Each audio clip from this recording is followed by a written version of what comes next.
Welcome to my channel code with Kashif. C plus plus के last tutorial में हमने देखा था कि हम एक इफ़ एल्स की मदद से एक कैलकुलेटर कैसे क्रिएट कर सकते हैं। जब हम 1 प्रेस करें तो वो 2 नंबर्स का एडिशन करे, 2 प्रेस करें तो वो सब्ट्रैक्शन, 3 प्रेस करें तो वो मल्टीप्लिकेशन करे और 4 प्रेस करें तो वो डिवीजन करे। ये हमने लास्ट वीडियो में देखा था। अब हम इस ट्यूटोरियल में हम देखेंगे कि सी प्लस प्लस के अंदर फंक्शंस क्या होते हैं। अब पहले थोड़ा सा मैं आपको बता देता हूँ कि फंक्शंस की हेल्प हमें क्यों पड़ती है। ये बहुत ज़्यादा जो है वो यूज़फुल हैं कोडिंग, किसी भी कोडिंग लैंग्वेज में। बेसिकली फंक्शंस हम यूज़ इसलिए करते हैं कि अगर हमें एक कोड जो है वो फॉर लेट्स से 50 लाइंस का कोड है, यहाँ पे ये एक कोड है 50 लाइंस का। तो ये सारा कोड लेट्स से मुझे जो है वो 10 बार यूज़ हो रहा है, मेरे किसी प्रोग्राम के अंदर 10 बार यूज़ हो रहा है। तो मैं इसको 50 लाइंस को मैं यहाँ से पहले एक बार लिखूँगा, फिर दोबारा मैं जब दूसरी बार मुझे ज़रूरत पड़ेगा मैं वहाँ पे दोबारा लिख दूँगा, तीसरी बार ज़रूरत पड़ेगा दोबारा लिखूँगा। तो वो मेरा जो है वो टाइम जो है वो वेस्ट होगा। मुझे एक ही कोड बार बार रिपीट करना पड़ेगा, या मैं इसको कॉपी करूँगा यहाँ से और फिर नीचे जाके पेस्ट करूँगा। तो जो है वो मेरी जो है वो रिक्वायरमेंट जो है वो मीट तो हो जाएगी एक कोड को बार बार लिखने से, लेकिन ये अच्छी प्रोग्रामिंग प्रैक्टिस नहीं है कि हम एक ही कोड को बार बार रिपीट करें। तो इसके लिए जो है वो हम फंक्शंस का यूज़ करते हैं। हम एक बार एक फ़ंक्शन क्रिएट कर लेते हैं और फिर हमें जहाँ भी उसकी ज़रूरत होती है हम वहाँ पे उसको कॉल कर लेते हैं। तो फंक्शंस का बेसिक कॉन्सेप्ट ये है कि मतलब एक बार क्रिएट कर लो और फिर जहाँ भी उसकी ज़रूरत आए बजाय पूरा कोड लिखने के वहाँ पे उसको कॉल कर लो। तो हम अभी के लिए मैं आपको एक बहुत बेसिक सा फंक्शन जो है वो क्रिएट करके दिखाता हूँ।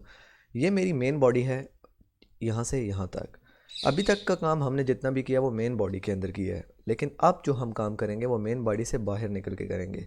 ये मेन बॉडी की ब्रैकेट क्लोज हो रही है, हम यहाँ पे आके फंक्शंस का काम करेंगे।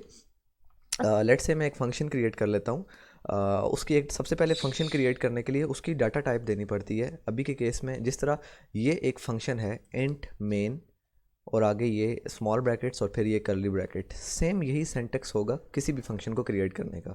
तो मैं यहाँ पे कह देता हूँ लेट्स से मैं अभी उसकी कोई रिटर्न टाइप नहीं देता, मैं कह देता हूँ वॉइड।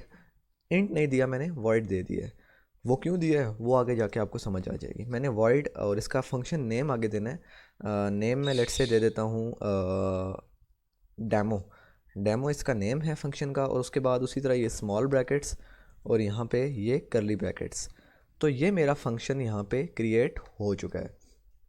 लेकिन अभी मैंने इस फंक्शन को यहाँ पे ऊपर जो है वो उसको अपने प्रोग्राम को बताना है कि मैंने इस नाम का फंक्शन यहाँ पे क्रिएट कर दिया है। तो डिक्लेयर करना है यहाँ पे ऊपर जो मेरे फंक्शन का नेम होगा डेमो, और उसकी जो रिटर्न टाइप होगी वॉइड, और ये स्मॉल ब्रैकेट्स ये एज इट इज़ मैंने उठा के यहाँ पे पेस्ट कर देना है। तो मैं यहाँ लिखता हूँ वॉइड डेमो और ये स्मॉल ब्रैकेट्स और यहाँ पे एंड में सेमीकोलॉन। तो ये मेरा फंक्शन जो है वो क्रिएट हो चुका है वॉइड डेमो के नाम का, और इसके अंदर अभी कुछ भी नहीं है, कोई काम नहीं कर रहा। इसको अगर अभी मैं सेव कर लूँ और प्रोग्राम को कंपाइल करके रन करूँ तो अभी के केस में मेरी आउटपुट जो है वो कुछ भी नहीं आएगी। ये आप देख सकते हैं एम्प्टी स्क्रीन जो है यही मेरी आउटपुट है। तो मैं इसको अभी यहाँ से क्लोज़ कर देता हूँ। और अब लेट्स से मैं मेरा जो प्रोग्राम है वो एक ऐसा प्रोग्राम है जो जो मैंने कोई स्टेटमेंट है वो प्रिंट करवानी है। लेट्स से मैंने एक स्टेटमेंट प्रिंट करवानी है अपने चैनल के नाम की। तो मैं लिख देता हूँ सी आउट। अब ये मैंने लेट्स से ये स्टेटमेंट मैंने 10 बार प्रिंट करवानी है। तो मैं यहाँ पे लिख दूँगा सी आउट कोड विद काशिफ। तो यहाँ से मैं इसको सेव कर दूँगा। अगर अभी मैं इसको रन करूँ तो मेरे पास आउटपुट कुछ भी नहीं आएगा। मैं एक बार आपको करके दिखा देता हूँ। एम्प्टी स्क्रीन आउटपुट आएगी मेरे साथ। ये आप देख सकते हैं कुछ भी आउटपुट नहीं आया। वो क्यों नहीं आया? क्योंकि जो मेरी मेन बॉडी है वो एम्प्टी है। मेन बॉडी के अंदर जब भी मैंने इस फंक्शन वाला कोड रन करना है तो मैंने मेन बॉडी के अंदर इस फंक्शन को कॉल करना है। अब कॉल कैसे करते हैं? सिंपली फंक्शन का नेम लिखें। यहाँ पे लेट्स से मेरे फंक्शन का नेम है डेमो, तो मैं लिख दूँगा डेमो, और ये उसके बाद ये ब्रैकेट्स डालनी है, स्मॉल ब्रैकेट्स। तो यहाँ पे एज इट इज़ मैंने स्मॉल ब्रैकेट्स डाली और इस लाइन को सेमीकोलॉन से टर्मिनेट कर दिया। अब जब मैं इसको रन करूँगा तो मेरे पास कोड विद काशिफ प्रिंट होके आ जाएगा। मैं इसको कंपाइल किया और रन किया तो ये आप देख सकते हैं कि कोड विद काशिफ मेरे पास प्रिंट होके आ चुका है। अब लेट्स से ये बहुत बड़ा कोड है, कोई यहाँ पे और भी बहुत कुछ कोडिंग जो है वो यहाँ पे हुई हुई है, तो जितना भी काम यहाँ पे हुआ होगा वो सब का सब सिर्फ मेरे इस डेमो को कॉल करने से जितना भी कोड इस फंक्शन के अंदर हुआ होगा वो सब मेरे पास यहाँ पे प्रिंट होके आ जाएगा। अब लेट्स से मैं यहाँ पे मेरा कुछ और कोड है, see out now I am calling my function again. तो यहाँ से मैं दोबारा डेमो को कॉल करूँगा तो अब क्या होगा, अब पहले पहले डेमो कॉल हुआ, यहाँ पे डेमो के अंदर क्या है, कोड विद काशिफ, ये प्रिंट हो जाएगा। उसके बाद ये स्टेटमेंट आएगी, now I am calling my function again, कि मैं अब दूसरी बार फिर से अपने फंक्शन को कॉल कर रहा हूँ। और उसके बाद डेमो दोबारा कॉल हो जाएगा और कोड विद काशिफ यहाँ पे दोबारा प्रिंट होके आ जाएगा। मैं इसको एक बार रन करता हूँ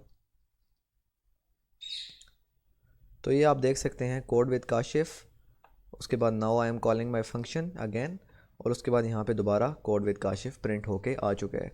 ये एक ही लाइन पे इसलिए आया क्योंकि मैंने एंड एल का इस्तेमाल नहीं किया। तो यहाँ पे जब मैं एंड एल का यूज़ करूँगा, एक बार मैं एंड एल यहाँ पे लगा लेता हूँ। एंड एल हम यूज़ करते हैं नेक्स्ट लाइन के लिए, और एक बार मैं यहाँ पे लगा लेता हूँ एंड एल।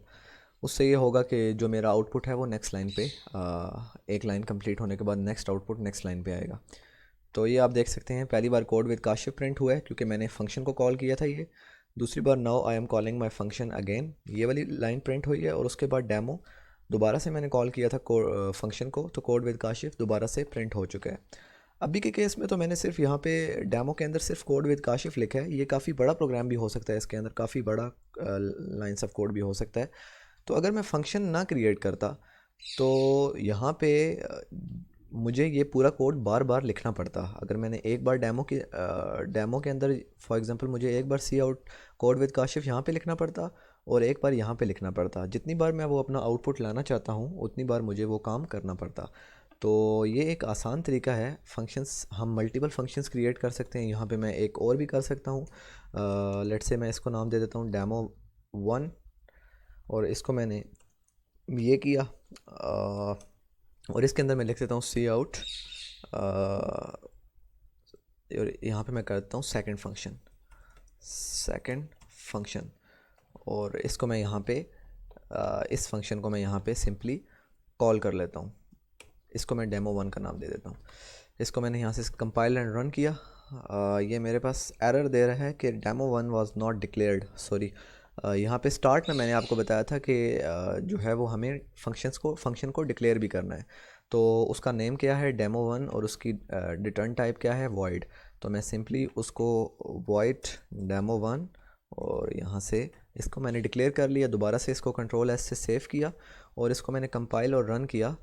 तो ये आप देख सकते हैं कि सबसे पहले डेमो कॉल हुआ है कोड विद काशिफ, और उसके बाद now I am calling my function again, ये लाइन प्रिंट हुई है। और उसके बाद डेमो 1 कॉल हो गया है जिसके अंदर मैंने कहा हुआ था सेकंड फंक्शन। तो इस तरह आप मल्टीपल फंक्शंस क्रिएट कर सकते हैं। अभी के लिए तो हमने इनकी जो रिटर्न टाइप थी वो वॉइड रखी है, मतलब नल। आप यहाँ पे इंट भी रख सकते हैं, कुछ रिटर्न भी करवा सकते हैं, वो हम आगे के ट्यूटोरियल्स में देखेंगे कि हम इसकी रिटर्न टाइप और यहाँ पे अंदर पैरामीटर्स कैसे दे सकते हैं। वो सब कुछ हम आगे के ट्यूटोरियल्स में देखेंगे। अभी के लिए मैंने आपको बस सिंपल बताया है कि फंक्शंस होते क्या हैं और फंक्शंस काम कैसे करते हैं। आपने सबसे पहले इनको डिक्लेयर करना है और उसके बाद उसको कॉल कर लेना है।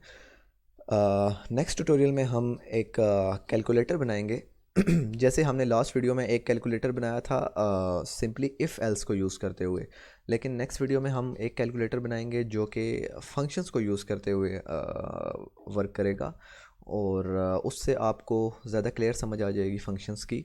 और मिलते हैं हम नेक्स्ट वीडियो में, तब तक के लिए अल्लाह हाफ़िज़।